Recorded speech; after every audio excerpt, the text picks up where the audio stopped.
In this video, I'll show you how to rearrange product attributes on variable products in WooCommerce. And as an example, let's take a look at a wooden table product on my site. As you can see, it comes on 3 different attributes: color, material, and size. Let's assume we need to rearrange them so that size appears at the top, followed by material, and then color. To make this change, first we'll log into WordPress admin, then hover on products, then select all products.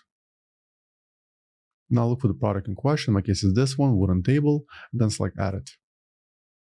At the top right corner, click on Screen Options, and then set the checkmark for the product data.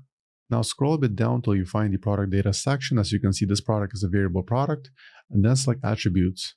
To rearrange the attribute, just simply click on it, then move it to a desired position.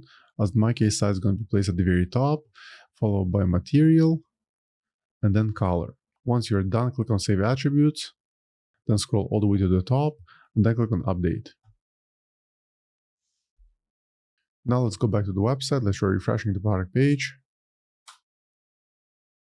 And as you can see, the attributes were rearranged. Now size appears at the very top, followed by material and then color. So as usual, I hope you found this video useful. And for more WordPress tutorials, please subscribe to my channel. Thank you.